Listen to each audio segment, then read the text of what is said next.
우리 가운데 예수를 믿는 것이 아름다운 증거가 되어지기를 소망하고, 그 증거가 많이 쌓여서 정말 우리의 삶에 아름다운 간증들로 채워질 수 있기를 우리 주님의 이름으로 축원합니다. 그리고 오늘도 주님의 크신 사랑과 은혜 가득한 복된 주일, 복된 예배 시간이 되기를 우리 주님의 이름으로 축원합니다. 다음 주는 추수감사 주일입니다. 그래서 오늘은 감사에 대한 말씀을 나누려고 합니다. 불교에서 이 세상을 고해, 즉 고통의 바다라고 이야기를 합니다. 그렇습니다. 예수님 없이, 하나님 없이 살아가는 이 세상은 끊임없이 문제들이 반복이 되어지고 또 고통과 고난의 반복이기도 합니다. 이처럼 우리의 인생은 야곱과 같이 130년을 살든지 아니면 짧게 그 인생을 살든지 혹은 솔로몬과 같은 부귀 영화를 누리며 살든지 그렇지 않든지에 상관없이 근심이 없는 세월을 살 수는 없는 것 같습니다. 돈이 많아도 근심합니다. 권력이 많아도 근심합니다. 그래서 근심 걱정이 없는 사람은 공동묘지에 누워있는 사람뿐이다 라는 말이 있는 것 같습니다. 오늘 본문 속에서 우리는 그렇게 힘든 인생을 살아가는 사람, 아니 최악의 인생을 살아가고 있었던 10명의 사람들을 만나게 되어집니다. 바로 10명의 나병 환자들입니다. 당시의 나병 환자들은 그 병에 걸렸다는 것을 알게 되는 순간 가족과 친척을 떠나서 나병 환자들만이 사는 장소로 옮겨야만 했습니다.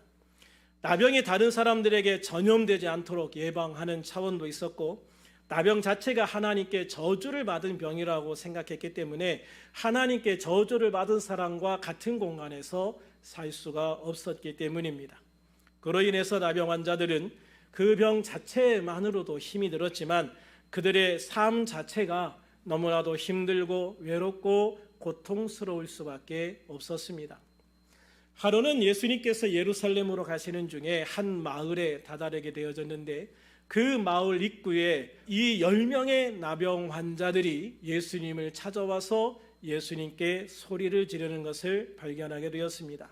예수님이 가시는 길이 나병 환자들이 모여 사는 곳과 가까운 곳이었는지, 아니면 그들이 예수님의 소문을 듣고 함께 모여 먼 길을 찾아왔는지 알 수 없으나 10명의 나병 환자가 함께 예수님을 찾아왔다는 것은 상당히 이례적인 일인 것만은 분명한 것 같습니다. 나병 환자가 사람들이 사는 마을에 가까이 오는 것 자체가 흔한 일이 아니었기 때문이죠. 그들은 드디어 예수님을 보게 되자 가까이 오지도 못하는 상태에서 멀리서 소리를 높여 외칩니다.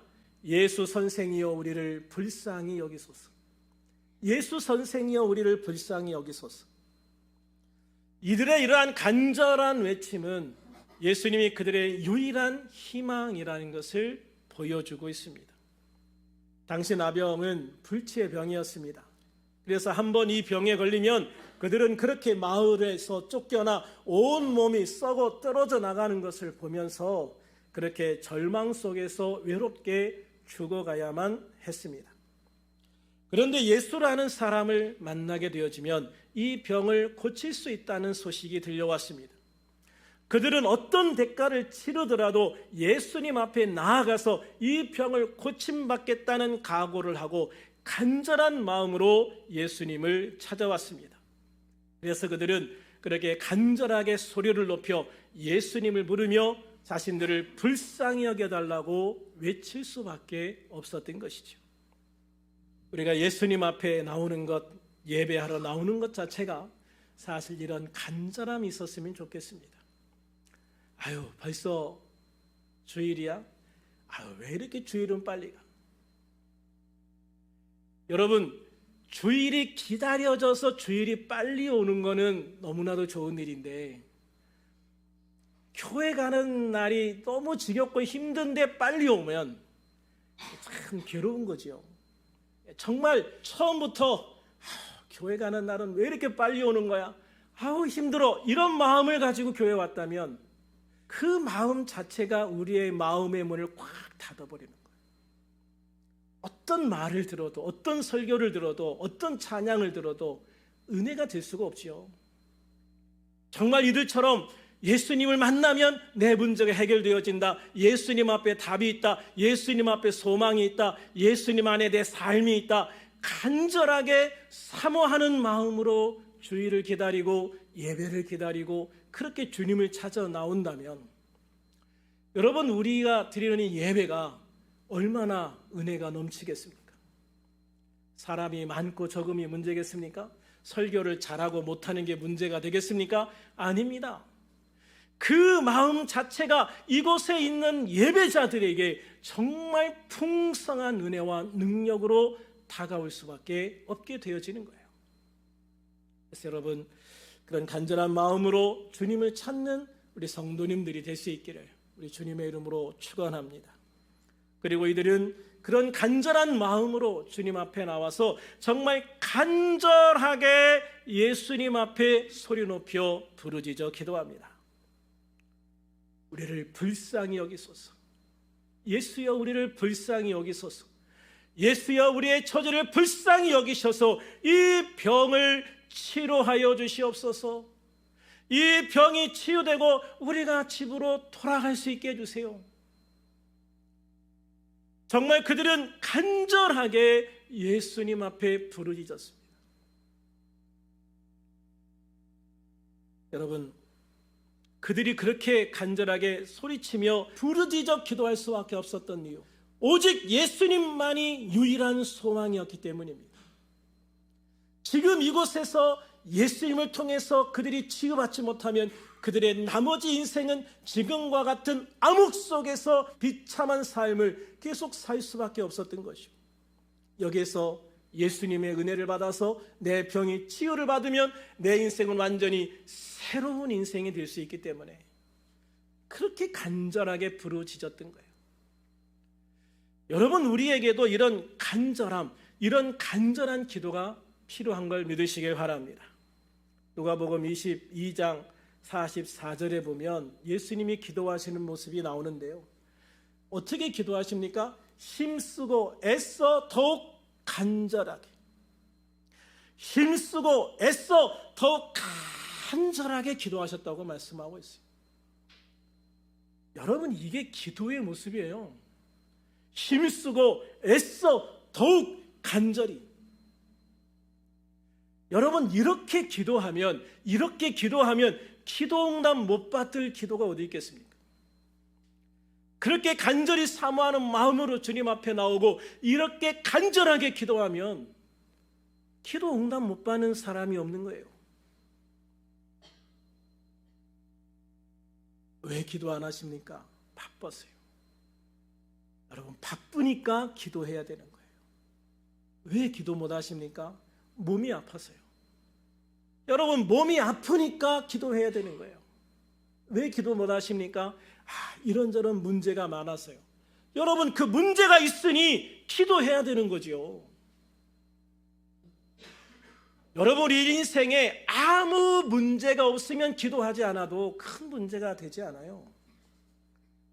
그런데 우리의 삶에 이런저런 문제들이 있습니다. 이런저런 장벽들이, 함정들이, 웅덩이들이 놓여 있습니다. 그래서 기도해야 되는 거죠. 그래서 기도해야 되는 거예요. 그래서 기도해야 되는 거예요. 여러분, 우리가 하나님 앞에 기도한다는 거는요, 핑계가 없어요. 정말 내 삶에 어려운 문제가 있어요. 우리 가정에 문제가 있어요. 자녀의 문제가 있어요. 내 직장에 문제가 있어요. 사업장에 문제가 있어요. 내 진로에 문제가 있어요. 여러분, 그럴 때 우리가 찾아가야 될 곳, 우리가 무릎 꿇어야 될 곳, 바로 하나님의 보좌 앞인 걸 믿으시기 바랍니다. 그래서 우리는 그곳에서 기도하고, 무릎 꿇고 기도하고 답을 찾고 길을 찾아야 되는 게, 그게 하나님을 믿는 사람들의 삶인 거예요. 이 나병 환자들도 그런 간절함이 있었잖아요. 여기에서 예수님을 놓치면 어디에서 예수님을 만날 수 있을지 몰라요. 예수님이 마을 안으로 들어가면 자기들은 기회가 없어요. 왜? 자기들은 마을 안으로 들어갈 수 없으니까. 이 순간 예수님을 잡아야 돼. 이 순간 예수님을 잡아야 돼. 얼마나 간절했겠습니까? 얼마나 처절했겠습니까? 여러분, 우리가 그렇게 기도해야 된다니까요. 힘쓰고 애써 더욱 간절하게 십자가를 앞에 두고 기도하는 예수님의 모습처럼. 근데 여러분, 예수님이 기도하실 때 그날만 그렇게 기도했을까? 아니에요. 저는 그렇게 보지 않습니다. 예수님이 늘 기도하실 때 늘 기도하는 모습이 그런 모습이었다고 생각해요. 힘쓰고 애써 더 간절하게 기도하는 모습, 그게 예수님의 기도의 모습이었던 거예요. 그리고 그것이 바로 우리가 기도해야 될 기도의 자세라는 것이죠. 그럴 때 응답이 주어지는 걸 믿으시기를 바랍니다. 이처럼 간절한 그들의 기도는 예수님의 응답을 이끌어냅니다.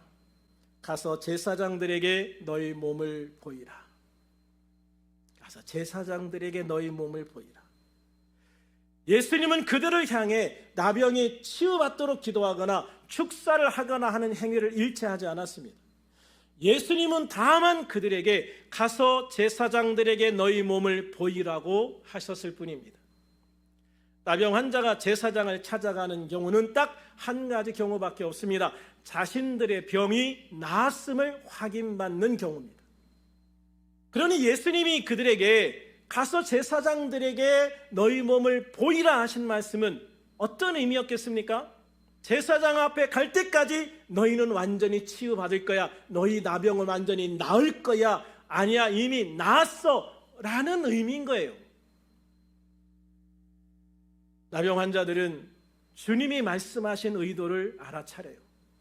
그들은 자신들의 몸을 보았을 때 여전히 병이 나은 기미가 보이지 않았음에도 불구하고 그들은 예수님이 말씀하셨으니 아멘, 우리들의 병이 나은 줄로 믿습니다 한 거예요. 그 믿음을 가진 거예요, 여러분. 그래서 그들은 두말 없이 제사장에게 자신들의 몸을 보이기 위해서 제사장들이 있는 성전을 향해 출발합니다. 아직 낫지는 않았어요. 그러나 나을 줄로 믿고 달려가는 거예요. 이게 믿음이라는 겁니다. 여러분, 이게 믿음이라는 거예요. 마가복음 11장 24절에서 예수님은 무엇이든지 기도하고 구하는 것은 받은 줄로 믿으라. 무엇이든지 기도하고 구하는 것은 받은 것으로 믿어라. 받은 줄로 믿어라. 이미 네가 받았다는 것, 이미 응답 받았다는 것을 믿어라. 믿으면 너희에게 그대로 되리라. 참, 이게 중요한 거예요. 믿으면 그대로 된다. 믿으면 그대로 된다. 믿으니까 되는 거예요. 기도하면서도요, 하나님 왜 내 기도 안 들어주세요? 왜 응답 안 돼요? 응답 받았다는 믿음이 없으면 믿음의 역사가 일어나지 않아요. 이미 기도했으면 응답 받은 줄로 믿으라. 그래서 여러분 다니엘 기도를 하는 거예요. 다니엘이 하나님 앞에 기도할 때 첫날에 하나님이 응답을 보내주시거든요. 천사에게 응답을 들려서 내려보내요. 그런데 가는 중에 계속 사단 마귀가 방해하는 거예요.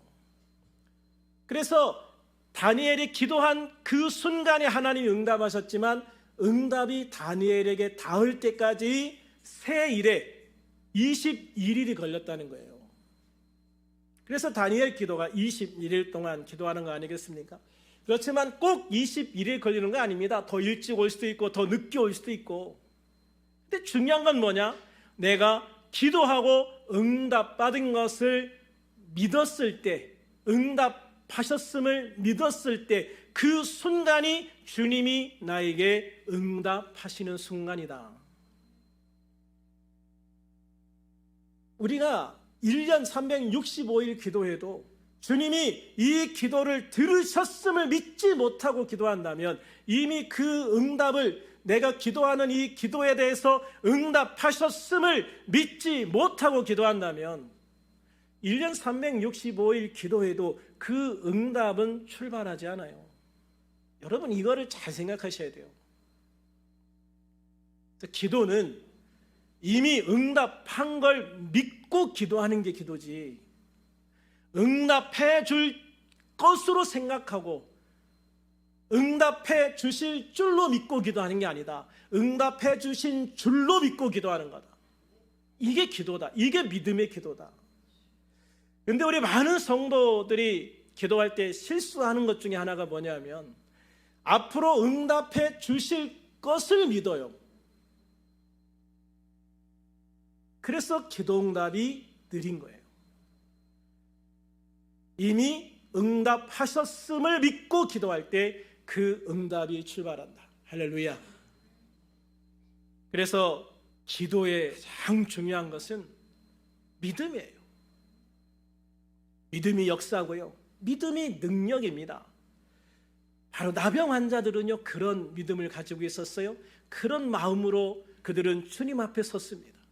우리들도 이 나병 환자들과 같은 믿음을 가지고 주님 앞에 서서 기도하고 응답받고 그 응답을 확인할 수 있는 저와 여러분이 되기를 주님의 이름으로 축원합니다. 그런 그들의 믿음은 채 얼마 가지 않아서 보상받게 되어져요. 그들이 가는 도중에 어느 순간 서로의 몸을 보았을 때 야, 병이 낫고 있다. 야, 병이 다 나았다. 야, 네 몸에서 더 이상 고름이 흐르지 않는데 야, 네 몸의 상처에 딱지가 얹고 보니까 딱지가 떨어지고 새살이 돋아나고 있네. 그 순간에 이들이 얼마나 감격했을까. 여기에서 기도의 아주 중요한 한 가지 요소가 더 나와요. 기도했다면, 응답을 주실 줄로 믿었다면 이제 그 응답이 어떻게 이루어지고 있는지를 보는 거예요. 이루어질 줄로 믿습니다. 아멘. 그리고 끝나면 안 된다는 거죠. 하나님께서 어떻게 이루어 가시나? 하나님께서 이 문제를 어떻게 해결해 가시나? 이거를요, 면밀하게 살펴야 되는 거예요. 기도하면서 계속 살펴야 되는 거예요. 그래서 마태복음 7장 7절에서 예수님은 구하라 그러면 너에게 주실 것이요, 찾으라 그러면 찾아낼 것이요, 문을 두드리라 그러면 너에게 열릴 것이라고 말씀하셨어요. 그렇습니다. 우리가 주님께 간절히 기도했으면 그 응답이 어떻게 주어졌는지를 찾아야 됩니다. 그 상황을 면밀하게 살피면서 주님이 어떻게 응답해 가시는지를 확인해야 되는 거예요. 그리고 그 응답을 찾았을 때 주님이 뭔가 하라고 말씀하시면, 뭔가 시도하라고 말씀하시면 그때 아멘하고 두드릴 수 있는 사람이 되어야 되는 거예요. 그래서 여러분, 구하라 주실 것이다. 찾으라 찾아낼 것이다. 두드리라 열릴 것이다. 기도하면 응답하십니다. 그 응답이 어떻게 이루어지고 있는지를 찾으면 보이게 되어질 거예요. 보고 확인하게 되어져요. 그리고 주님께서 뭔가 내가 도전하길 원하시면 때로는 불가능해 보일지라도 아멘, 주님의 말씀하셨으니 행합니다. 따라갑니다. 합니다. 도전합니다. 그리고 두드렸을 때 문이 활짝 열리는 것을 경험하게 되어지는 거예요. 바로 이것이 기도의 모습이에요. 이게 기도의 비밀이에요. 이게 기도의 비결이에요. 이 나병 환자들은요, 주님이 제사장들에게 가라는 말씀에 아멘하고 길을 떠났습니다. 그리고 그 길을 가는 중에 자신들 안에 어떻게 응답이 이루어지는지를 살폈습니다. 처음에는 아무런 변화도 없었습니다. 낙심할 만도 한데 그들은 낙심하지 않았습니다. 믿음으로 계속해서 주님의 응답이 어떻게 이루어지는지를 살폈습니다. 그러다가 어느 순간 다 나았다고 하시는 주님의 말씀이 자신들의 몸에 이루어졌음을 보게 되어지는 겁니다. 확인하게 되어지는 겁니다. 할렐루야. 그러므로 우리들은 항상 믿음으로 기도하고 주님의 말씀을 신뢰하고 그 응답이 어떻게 이루어졌는지를 살펴보면서 확인할 수 있는 성도, 믿음으로 응답을 따라 두드리는, 도전할 수 있는 성도가 되어지기를 주님의 이름으로 축원합니다. 그리고 나서 중요한 것은요, 주님의 응답에 감사하는 거예요. 이게 여러분 굉장히 중요해요. 주님의 응답에 감사하는 것, 여기까지가 기도 응답이에요. 그러니까 우리가 기도했을 때 기도했을 때 그 기도 응답을 통해서 하나님 앞에 온전히 감사할 때 그때 내 기도가 마무리되는 거예요. 하나님의 역사가 완성이 되는 거예요. 그런데 우리 중에 많은 사람들이 감사까지 나아가지를 못하고 이루어졌어요. 하나님의 응답이 이루어졌어요. 너무 좋아요. 너무 행복해요. 너무 기분이 좋아요. 그거로 끝나요. 하나님께 영광을 돌리지 않는다는 말이죠. 심지어 어떤 사람들은 너무 재수가 좋아. 하나님 앞에 기도하고 하나님이 응답해 주셔서 이 놀라운 일을 이루어 주셨는데 재수가 좋아? 이건 정말 하나님을 모독하는 말이에요. 예수 믿는 사람에게는 재수가 좋다는 말은 절대 하면 안 되는 말이에요. 재수가 좋은 게 아니라 하나님이 하신 거예요. 하나님이 역사하신 거예요. 하나님이 응답하신 겁니다. 아멘. 그래서 우리는 하나님이 그렇게 응답하신 문제를 보게 되어질 때 감사하는 데까지 나아가야 된다는 말이에요. 거의 대부분의 사람들, 그러니까 10명 중 9명은 여기에서 실패해요. 딱 여기에서 정확하게 보여주잖아요. 10명 중에서 9명이 실패해요. 10명 중에 9명은 예수님의 말씀대로 순종했어요. 빨리 돌아가서 제사장들에게 나온 몸을 보이고 가족으로 돌아갔어요. 예수님 말씀 그대로 순종했다니까요. 그런데 한 명은 먼저 돌아가서 예수님 앞에 자신의 병을 고쳐주신 것에 감사했어요. 어떻게 보면 문자 그대로 보면 이 사람이야말로 예수님의 말씀에 불순종한 것처럼 보여요. 9명은 예수님의 말씀대로 돌아갔고 이 한 명은 다시 돌아왔으니까 예수님의 말씀대로 안 한 건 이 한 명이에요. 그런데 그 10명 중에 9명은 유대인이었고요. 돌아온 한 명은 사마리아 사람이었어요. 우리가 하나님 앞에 끝까지 감사하지 못하는 9명은요, 겉으로 보면 신앙생활 잘하는 사람처럼 보일 때가 있어요. 그리고 정말로 하나님 앞에 돌아와서 감사하는 그 한 사람은 초신자인 경우가 많고요. 어떻게 보면 저 사람이 정말 하나님을 믿나 안 믿나 그랬는데 그런 결정적인 순간에 하나님 앞에 와서 감사하는 사람들도 있어요. 사람들은요, 겉으로 보면 모른다는 거예요. 겉으로 보는 나타나는 모습이 아니라 그가 정말 하나님 앞에 감사할 수 있는 단계까지 나아갈 수 있는 사람인가 아닌가, 그게 중요한 거예요. 이 단계까지 나아가지 못하면 아무리 신앙이 좋아 보여도 다 허당이다. 그 사람이 신앙이 있는지 없는지 몰랐는데 그가 끝까지 하나님 앞에 감사하는 데까지 가면 저 사람이야말로 진짜 하나님을 믿는 사람이고, 겉에 드러난 화려함이 아니라 하나님 앞에 어디까지 나아가는지가 중요한 걸 믿으시기를 바랍니다. 그렇게 한 명만 돌아왔을 때 예수님이 뭐라고 말씀하시는지 아십니까? 17, 18절에 보면 10사람이 다 깨끗함을 받지 아니하였느냐? 그 9은 어디 있느냐? 이 이방인 외에는 하나님께 영광을 돌리러 돌아온 자가 없느냐라고 말씀하십니다. 이 말씀은 무슨 말씀이에요? 내 말에 순종해서 돌아간 9명을 칭찬하는 게 아니잖아요. 그들에 대한 서운함을 얘기하시잖아요. 예수님은요, 이 사람들 너무 서운하다라고 얘기하시는 거예요. 야, 어떻게 그 유대인들 9명은 병이 나았음을 확인하고도 나한테 와서 고맙다는 말 한마디 하고 돌아가는 게 그렇게 힘들었어? 근데 이 사람은 사마리아 사람, 어떻게 보면 유대인들이 맨날 멸시하고 괄시하고 인간처럼도 여기지 않던 그 사마리아 사람, 오히려 그들의 성전에 가려면 훨씬 먼 길을 가야만 하는 그 한 사람만이 나에게 돌아왔다는 거예요. 그렇게 감사하는 이 한 사람을 보면서요, 예수님께서 놀라운 말씀을 하세요. 일어나 가라, 내 믿음이 너를 구원하였느니라. 할렐루야. 일어나 가라, 내 믿음이 너를 구원하였느니라. 그가 감사할 때 예수님은 그의 육신만이 아니라 그의 인생 자체를 구원해 주시는 놀라운 은혜를 베풀어 주신 겁니다. 이 사건을 통해 우리는 감사하는 것이 얼마나 귀한 것인가 하는 것을 알게 되어지는 거예요. 그리고 또한 감사하는 것이 결코 쉽지 않구나 하는 것도 보게 되어집니다.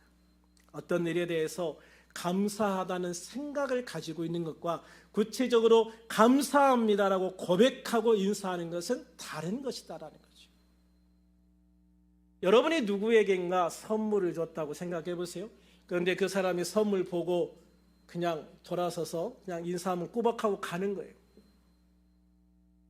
어떤 사람은 뭔가 별것도 아닌 걸 줬는데 보면서 아유 이런 걸 주셨어요. 너무 고마워요. 너무 감사해요. 막 보더니 이거 나한테 정말 필요했던 건데 이런 걸 나한테 주시다니 너무 감사해요. 막 이렇게 인사를 하면 다음에 좋은 거 생길 때 누구 주고 싶으시겠어요?